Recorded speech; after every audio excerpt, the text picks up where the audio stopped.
इस मूवी की शुरुआत में हमें एक कपल को दिखाया जाता है जो वैम्पायर से बचते हुए भाग रहे होते हैं। जहां वो दोनों भागते हुए एक घर में पहुंच जाती है, लेकिन वहां पर भी बहुत सारी ज़ोंबी होते हैं जो कि उन दोनों को देखते ही उन पर अटैक कर देता है। और तभी सीन शिफ्ट होकर हमें एक स्कूल को दिखाया जाता है जहाँ पर ज़ॉम्बी इंसान और वैम्पायर एक साथ पढ़ता था। असल में इस टाउन में 3 तरह की अलग अलग पिसेस रहता था, जैसे कि इंसान, ज़ॉम्बी और वैम्पायर। यहाँ पर इन तीनों को अलग अलग कैटेगरी में रखा हुआ था, जहाँ पर सबसे टॉप में वैम्पायर थे। इसलिए ये लोगों को अपना भूख मिटाने के लिए खून के कैंस मिला करते थे ताकि वो इंसानों को हानि न पहुंचा सके। और वही दूसरे नंबर में थे इंसान, जो कि इन दोनों पिसेस से काफी खतरा था। और लास्ट नंबर में होता है ज़ॉम्बी, जो कि अपने भूख मिटाने के लिए इंसानों का ब्रेन खाते थे। इसी वजह से इन ज़ॉम्बी को एक अलग ही जगह पर रखा हुआ था। और तभी हम पेट्रा नाम की एक लड़की को देखते हैं, जिसके पास मिलन नाम का एक वैम्पायर लड़का आकर उसे अपने साथ डेट में जाने के लिए कहता है, जिसे सुनकर वो भी मान जाती है। लेकिन तभी वहाँ पर नेड नाम का एक लड़का आकर पेट्रा से बात करने की कोशिश करता है, जिसे देखते ही मिलन और उसका दोस्त नेड पर हमला करके उसी जमीन पर गिरा देते हैं और वहाँ से चले जाते हैं। अब अगले सीन में हम डग को देखते हैं, जो कि बेसबॉल खेलते वक्त उसने नेड के भाई के सिर पर बॉल मार देता है,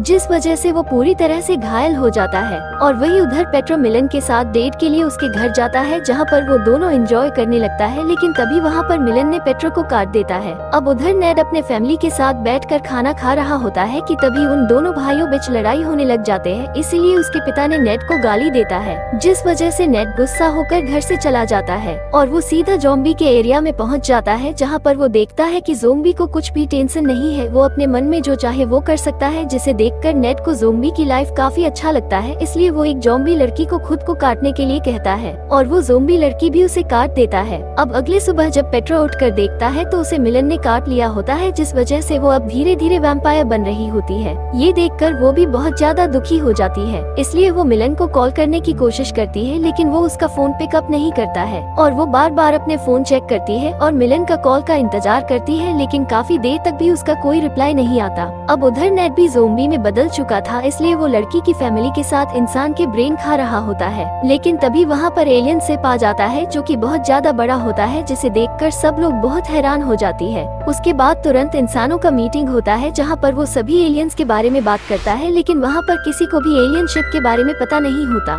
इसलिए इंसानों को लगता है कि उन एलियंस को वैम्पायर ने हम इंसानों को मारने के लिए बुलाया है, ताकि वो लोग आराम से यहाँ पर रह सके। और उधर वैम्पायर के भी मीटिंग हो रही होता है और उन्हें भी यही लग रहा होता है कि इंसानों ने हमें मारने के लिए एलियन को बुलाया है। लेकिन वही ज़ॉम्बी को भी लगता है कि ये एलियन जरूर इंसान और वैम्पायर मिलकर बुलाया है, ताकि हमें मारकर वो दोनों आराम से रह सके। इसलिए अब ये तीनों एक दूसरे से लड़ाई करने के लिए तैयार हो जाते हैं। अब यहाँ पर ये तीनों इंसान, वैम्पायर और ज़ॉम्बी के बीच में लड़ाई हो जाता है और वो लोग बहुत ही बेरहमी से एक दूसरे को मारने लग जाती है, जिस वजह से कहीं पर आग लग जाते थे तो कहीं पर गाड़ी ब्लास्ट हो जाता था। अब यहाँ पर इन तीनों बीच काफी खतरनाक लड़ाई होने लगता है और तभी हम पेट्रा को देखते हैं, जो कि मिलन से बात करने की कोशिश करती है, लेकिन वो इस चीज के लिए साफ इनकार कर देता है, जिससे पेट्रा उस पर बहुत ज्यादा गुस्सा हो जाती है, जिस वजह से वो उस पर हमला कर देती है। लेकिन मिलन काफी ताकतवर था, इसीलिए वो उसे उठाकर दूर फेंक देता है। और फिर हम डग को देखते हैं, जो लॉरेन के साथ अपने रूम में होता है, लेकिन तभी वहाँ पर भी वैम्पायर आकर उन पर हमला कर देता है,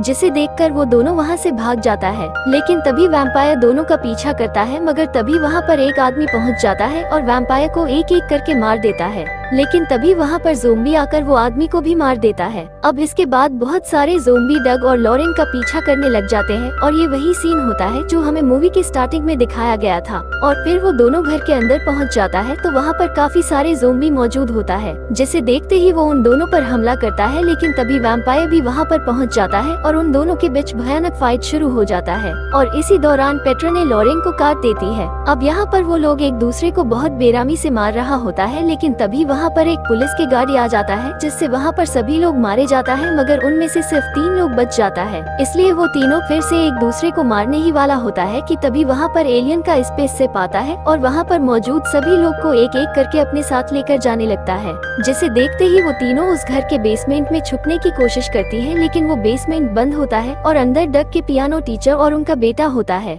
जहाँ पर डग जैसे तैसे करके अपने टीचर को दरवाजा खोलने के लिए मना लेता है और वो भी दरवाजा खोलकर उन तीनों तीनों को अंदर ले लेता है। उसके बाद डग जैसे ही एलियंस को देखने के लिए जाता है तो तभी उधर नेड और पेट्रो मिलकर उस पियानो टीचर और उसके बेटे को मार देता है, जिसे देखकर डग बहुत ज्यादा डर जाता है और उसके बाद वो तीनों यही बेसमेंट में रात बिताता है। अब अगले दिन डग वहाँ से बाहर जाने के लिए कहता है और जैसे ही वो वहाँ से बाहर निकलने की कोशिश करता है तो तभी एलियन आकर उन पर हमला कर देता है, जिसे देखते ही वो तीनों बेसमेंट का पीछे का दरवाजा खोलकर वहाँ से भाग जाता है। लेकिन पेट्रो वैम्पायर बन चुकी थी, इसलिए सूरज की रोशनी से उसकी बॉडी जलने लगती है, जिसे देखते ही डग उसे बचाने के लिए अपने सारे कपड़े उतार कर उसे पहना देता है। वहाँ पर चारों तरफ धुआं ही धुआं था, इसीलिए वो तीनों अलग अलग हो जाता है। फिर अब कुछ देर के बाद काफी मुश्किल से पेट्रो और नेड स्कूल पहुँच जाती है और थोड़ी देर के बाद डग भी स्कूल पहुँच जाता है, जो कि पूरी तरह से नेकेड होता है। इसी दौरान वो बताता है कि मेरी चारों तरफ काफी सारे एलियन थे लेकिन उसने मुझे कुछ भी नहीं किया, जिस पर नेड उसे बताता है कि एलियन ने तुम्हें इसलिए कुछ नहीं किया कि तुम पूरी तरह नेकेड थे। अब वो तीनों डग के घर जाने का फैसला करता है ताकि वो अपने मॉम डैड से मिल सके। उसके बाद वो तीनों ही अपने कपड़े खोलकर वहाँ से डग के घर की तरफ निकलता है और जैसे तैसे करके वो तीनों डग के घर पहुँच जाता है, लेकिन वहाँ पर डग के मॉम डैड कहीं पर भी दिखाई नहीं देता है, जिससे वो काफी दुखी हो जाता है। लेकिन तभी वहाँ पर एलियन आकर नेड पर हमला करता है, जिसे देखते ही पेट्रो नेड को बचाने के लिए एलियन पर कुल्हाड़ी से हमला कर देता है, जिससे वो एलियन नेड के साथ ही वहाँ से गायब हो जाता है। लेकिन कुछ देर बाद नेड फिर से वापस आता है, जिसे देखकर वो दोनों काफी खुश होती है और तभी नेड उन दोनों को कहता है कि एलियन लोगों को मार नहीं रहे हैं बल्कि उन्हें एक जगह पर इकट्ठा कर रहा है, और वो ये भी बताता है कि एलियन यहाँ पर एक केमिकल लेने के लिए आया है जो कि हमारी कोच की फैक्ट्री में मिल सकते हैं। ये सुनकर डग समझ जाता है कि उसकी मॉम डैड शायद अभी जिंदा है, इसलिए वो तीनों जल्दी से केमिकल लैब पहुँचती है, जिसका मालिक रिक होता है। लेकिन जब पेट्रो और डग रिक से बात कर रही होती है कि तभी उधर से गर्लफ्रेंड की चीखें सुनाई देती है, जिसे सुनते ही वो तीनों जल्दी से वहाँ पर जाकर देखता है तो नेड ने रिक की गर्लफ्रेंड को मार दिया होता है,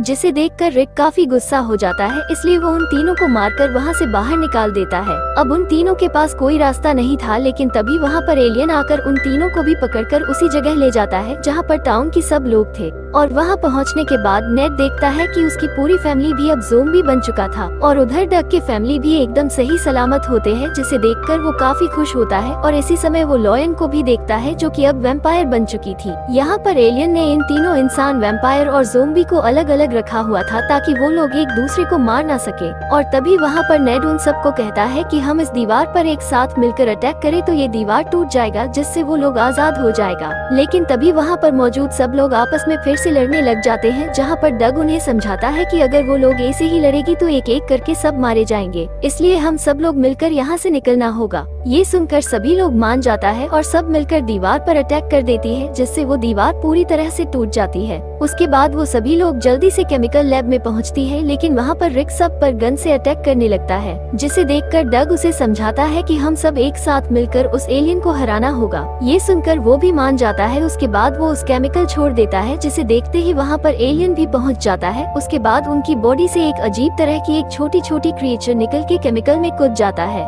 जहाँ पर ये सभी एक साथ मिलकर एक बड़ी सी एलियन में बदल जाती है। और सबसे पहले वो एलियन उन सबको केमिकल देने के लिए थैंक यू कहता है, और वो ये भी कहता है कि हमने तुम्हें सबको इसलिए कैद किया था ताकि तुम लोग एक दूसरे से सेफ रहो। उसके बाद वो इंसान, वैम्पायर और ज़ोंबी को काफी बुरा कहने लगता है, जिसे सुनकर वहाँ पर मौजूद सारे लोगों को काफी गुस्सा आता है। इसलिए वहाँ पर वो सभी लोग मिलकर एलियन पर हमला करने लगता है, जहाँ पर वो सभी एलियन के ऊपर एक केमिकल स्प्रे कर देता है, जिससे वो एलियन गलने लग जाते हैं। लेकिन इसी मौका देखकर उधर मिलन पेट्रो को मारने लगता है, मगर तभी ये सब डग ने देख लेता है और वो जल्दी से आकर पेट्रो को बचाने लगता है। लेकिन मिलन वैम्पायर होने की वजह से डग पर बहुत भारी पड़ रहा होता है और उसे काफी बुरी तरह से मारने लगता है, जिससे डग काफी गुस्सा होता है और वो अचानक एक वुल्फ में बदल जाता है। उसके बाद वो मिलन को बहुत ही बुरी तरह से मार देता है और फिर हम एलियन को देखते हैं जो कि बहुत छोटा सा बन चुका था। लेकिन तभी वो जल्दी से अपने शिप में भाग जाता है और वहाँ जाकर वो अपने शिप से एक बम गिरा देता है, जिसे देखते ही नेड जल्दी से वो बम को पकड़कर डग को देता है और डग अपने पूरी पावर लगाकर वापस उसी एलियन के शिप में फेंक देता है, जिससे वो एलियन शिप पूरी तरह से ब्लास्ट होकर सभी एलियन वहीं पर मर जाता है। अब नेक्स्ट सीन में ये देखते हैं कि अब सब कुछ पहले की तरह ही नॉर्मल हो चुका था, जिस वजह से सब लोग बहुत ज्यादा खुश होती है। और इसी के साथ ये मूवी भी यहीं पर एंड हो जाती है।